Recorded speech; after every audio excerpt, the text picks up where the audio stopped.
Welcome to the Core Connection.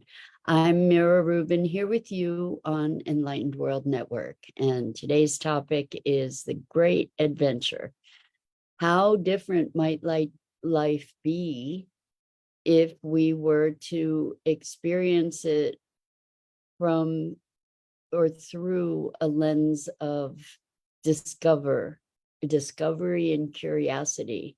What if each moment was a moment for this great adventure, and how much more vitality and richness might we be able to experience in life if we took that attitude of adventure? So we're going to explore that today. Good morning, Rosalind. Welcome. It's so good to have you here with us this morning, and welcome to everybody else who's joining us. Before we embark on our adventure for today, let's take a couple minutes to get present. So let's take a deep breath in through your nose and hold it. And imagine clean, crisp oxygen flooding your lungs, flowing into your bloodstream, nourishing all your cells, all your organs, bringing vital life energy to your body and being. And as you exhale any tension, stress, negativity, fatigue. And now let's take another deep breath in through your nose and hold it. This time, imagine brilliant, bright light lighting you up from the inside out, illuminating, electrifying, and energizing all your cells, all your molecules, your electrons, creating a brilliant beam of light and energy from your heart out into the world. And as you exhale any remaining tension, stress, negativity, fatigue. And now let's press our palms together and vigorously rub your hands together to feel that friction, the pressure, the temperature, the motion, the tickling and tingling when you stop, and allow all those sensations to bring you present right here, right now, into this remarkable physical form that enables you to experience life. Welcome, welcome, welcome. So good morning, good evening, Gia. Welcome. So good to have you joining us today. And we're talking about the great adventure. What if, really, truly, what if, even in our toughest moments, we were able to identify with life or experience life through the lens of discovery and adventure? I've said to you before that curiosity is the antidote to judgment. And also curiosity enables us to have a different degree of presence than we might otherwise have when we are just completely immersed in situations and become reactive and activated. And what if we are curious? What if we could stand back and just say, isn't that interesting? What's going on here? To get curious instead of thinking that we know. A family member used to, and doesn't anymore, which is really fascinating, but used to say very, very frequently, the answer is, and it used to, I used to be maddened by it because it was like, who asked? And it's not so much in the answer as it is in the question. Like here you are answering a question that was never asked. And what about being in the question? Being curious instead of having to know or pretending to know. So I think that that's the portal. Curiosity and discovery is a portal to a new paradigm. a new way of relating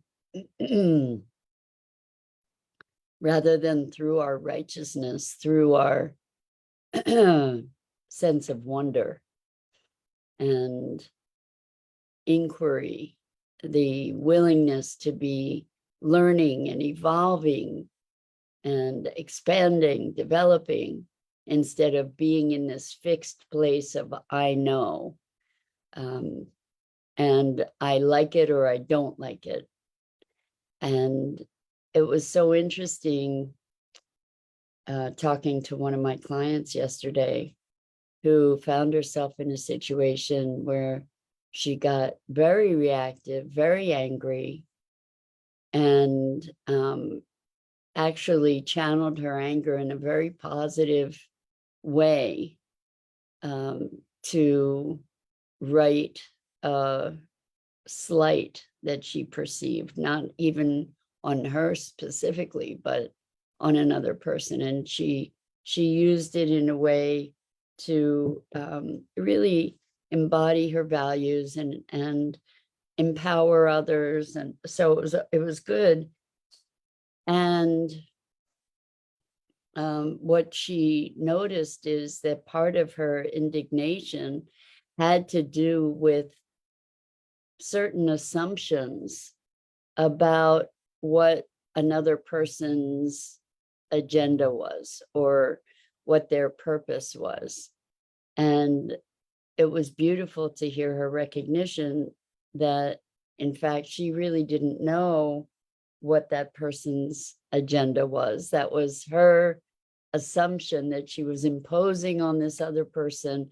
And then she reacted to their response or their actions as a response, and that infuriated her. So it was beautiful because it kind of outlines so much of the way that we navigate in the world, right? Like here, she made an assumption about somebody else, and then based on their behavior compared to what that assumption was, she saw an incongruity and got really angry about it. And then realized, hey, you know what? They didn't necessarily sign up for that. They didn't necessarily agree to my interpretation of what they were up to. And so it was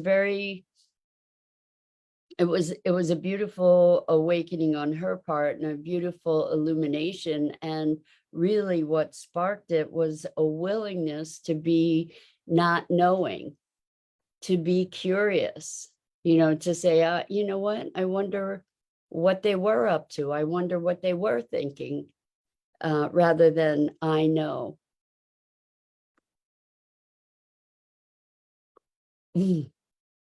Green smoothie for breakfast here.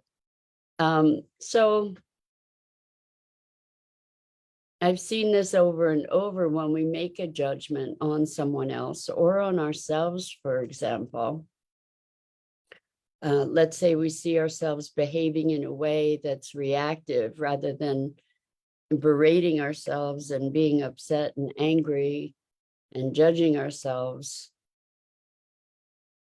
There's a tremendous power in getting curious, like what was going on that impacted me the way that it did. What was I thinking? Where did that come from? Like what precipitated that? What are the mechanisms? Because when these reactions occur for us, they are presenting us with an opportunity for deeper insight and potential healing. It's interesting.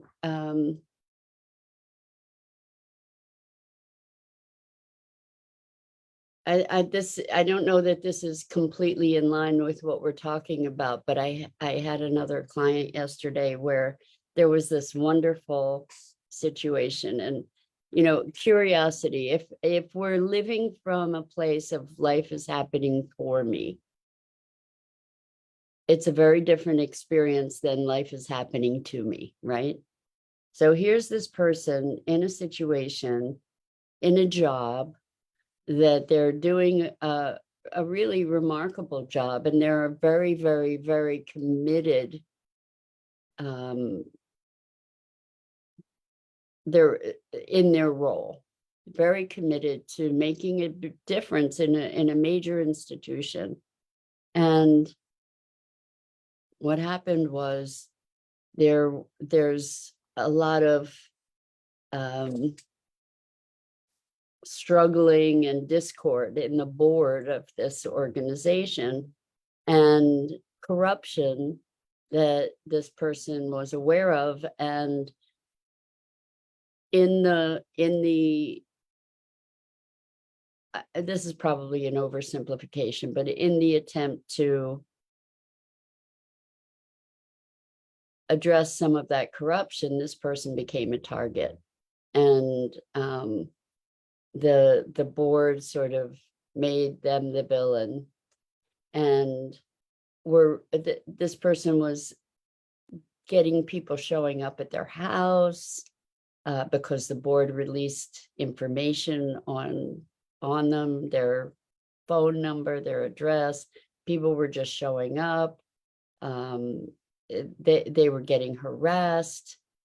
There was all this intrigue, and they were kind of an emotional mess, super stressed, and the board was playing games and kind of holding them hostage to be waiting for a phone call from an investigator that was investigating them. And, all this intrigue. And you can imagine how that could stress one out to the max, right? And so this person was just kind of a mess. And as we were talking, it turned out that they have this dream of moving back home and creating this homestead. And their intention was to wait 5 years to do that. And yet their whole family's there, and they're being called there. And we looked at this situation and said, well, what they decided to do was to move back home and start getting active around this homesteading thing. And they were still kind of in limbo, waiting for what was going to happen with the board and all these other legal things that had to happen. And we said, well, why wait? You already know what you're going to do. That's going to unfold the way it's going to unfold, but why do you have to be held in limbo? Why not start moving on your dream? And the fact of the matter is that this person would have forestalled their dream for 5 years. And what happened with all the intrigue and upset gave them the catalyst to pry them out of their position, because they would have stayed there kind of against all odds, digging in because of their commitment. And instead, the extreme situation was such that it pried them out of their position.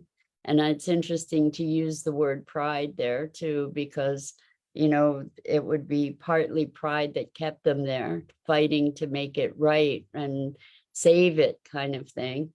And so instead of being the victim of this assault from these adversaries, they ended up being the catalyst for this person's dreams come true, and really facilitating that dream happening more quickly than they were going to allow it for themselves. So it's kind of a beautiful, beautiful story about how life is happening for us, even if it doesn't look like that, right? It looked like all this awfulness was happening, when in fact, here was this amazing opportunity that is really what their heart desired, but that they wouldn't have given to themselves without this catalyzing circumstance. Rosalind says, so the obstacle was to overcome not waiting for external circumstances before starting venture. Well, so there were a good question. There were a couple obstacles, right? Initially, the obstacle to having the dream was having this fixed idea about career and commitment and career trajectory and when retirement should happen and having a mission in this business. And so the dream was put off to the future.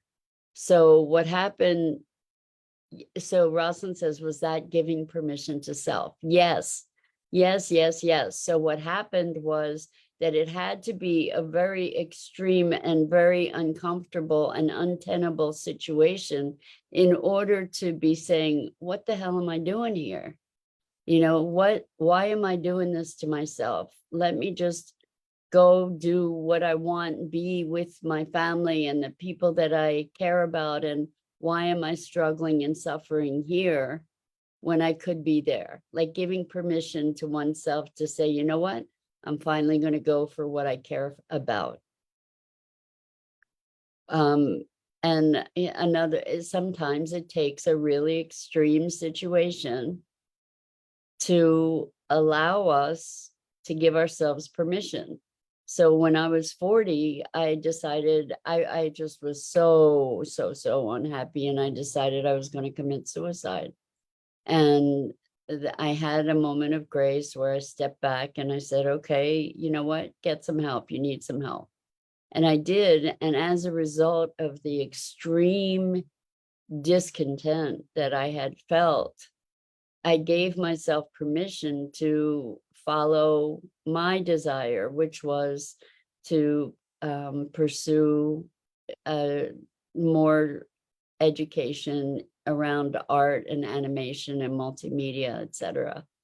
And I allowed myself to go back to school and do something that I really wanted to do because I had been so unhappy that I was willing to end it. It was that extreme a situation that I needed to give myself permission to follow my dream. And so this person experienced this extreme situation, and it was necessary for that extreme to give herself to permission to follow the dream.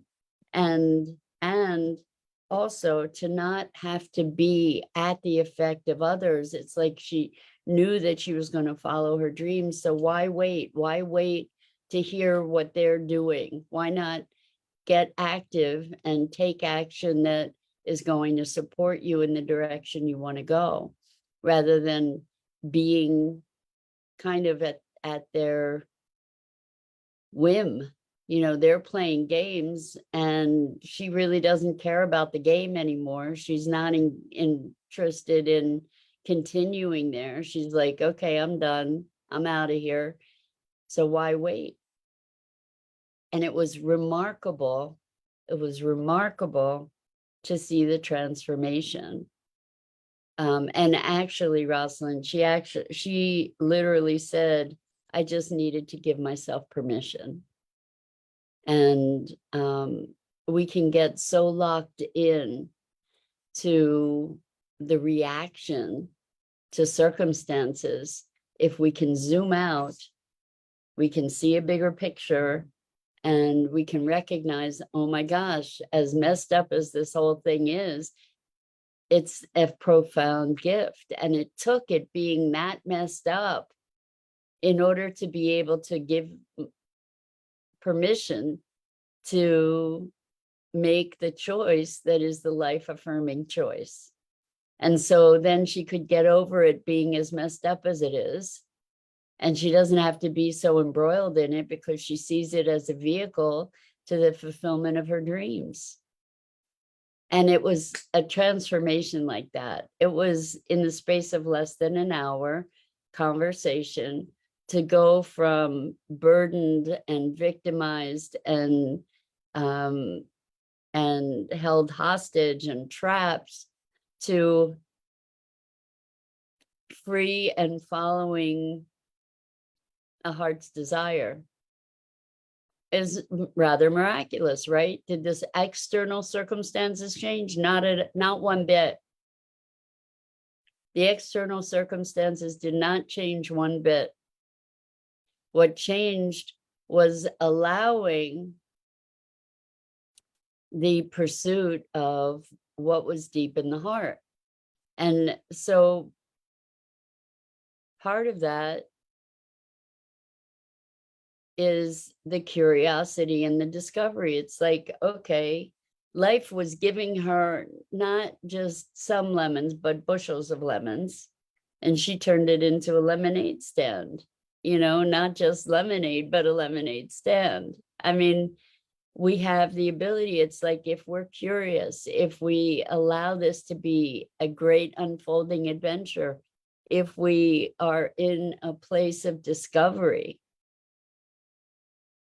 it's remarkable how things can change on a dime. And all that changed was her internal state.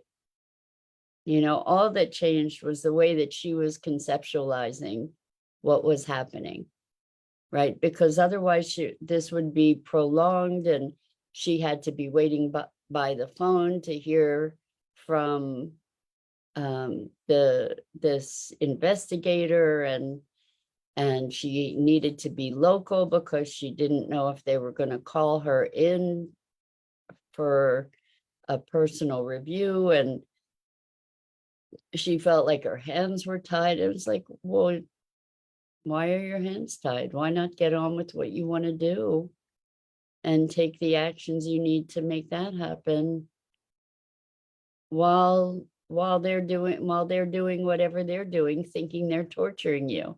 Like they're trying to play a mind game, and here she is, free as a bird in her mind now, because she doesn't need the outcome that they think she needs. So it's pretty miraculous, right? And sometimes we need to put ourselves in extreme circumstances or generate extreme circumstances in order to give ourselves permission to do the thing that really we need and want most to do. It's really interesting. It's really, really interesting. Yeah, as human beings, we go through so many different states, and it's quite remarkable how quickly a state can transform by a twist of mind. And I see it all the time.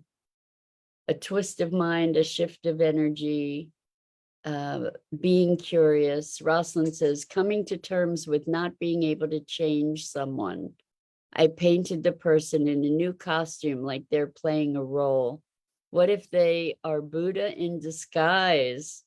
Let's see what Buddha is going to do, like seeing a movie. Yes, yes, yes, Rosalind, 100%. What you did was you created a shift of mind. You created a level of curiosity. We think we know other people and how they're going to respond. I was hearing I think it was a podcast talking about relationship and how to keep a relationship fresh. And we make these assumptions that we know how another person's going to react. And in fact, we don't. We may have a greater sense of how they'll respond, but you don't know with certainty. And when we have curiosity, that's a powerful thing. And the other thing is to be noticing that the person over there is my projection. Like I'm the one that is creating the interpretation of the person over there. And so if we put them in another costume, if we look at them as aspects of ourselves, because we do project ourselves outward to that person, and that's how they appear. If we look at them with curiosity, perhaps as life reflecting and teaching itself, expanding itself, then our experience is very different. It's like, I get so annoyed when they do that. Well, so is that about them or is that about me? Right? What's up with me that it gets to me so much? What's going on with me that I'm so reactive? We talk to other people and say, stop stepping on my triggers, right? Stop stepping on my buttons, trying to control somebody else. It's my button. I'm the one responsible for the button. Maybe I can clean up the button instead of trying to control somebody else's behavior around it. I can remove myself from the situation if it's too painful or disruptive, but is it, what's the deal there as far as now I will say that some people overtly go out to press your buttons, and those might be people that you don't necessarily want to be around, or maybe you do, so that your buttons become less powerful, less active. But curiosity shifts it all, and it's all about asking the best questions, right? So I don't mean curious like what's wrong with me kind of questions, because what's wrong with me is just a really bad question. It's kind of like, so did you kill your wife at 9 in the morning or 12 at night when you're not even married, kind of thing, like, let alone killed somebody. We don't want to make negative assumption type questions. And like, what's wrong with me? Bad question. It would be like, what might be going on for me to be able to have that kind of behavior? What's happening under the hood here that is activating me in that way? Anyway, discovery, the great adventure. Try it out. Notice how life is different when you view it as a great adventure. There are ups and downs in adventure, right? There are struggles, there are challenges, there are triumphs. And what if that's really the nature of our lives, this great unfolding adventure? So with that, I'm Mira Rubin. This is the Core Connection, and I go live here each weekday morning at 9 a.m. Eastern on the Enlightened World Network Facebook page and YouTube channel. And I invite you to check out the other awesome programming on Enlightened World Network and Enlightened World Living. And as always, it is my delight and privilege to have these moments to share and a forum for our thoughts together. And until next time, so much love to you.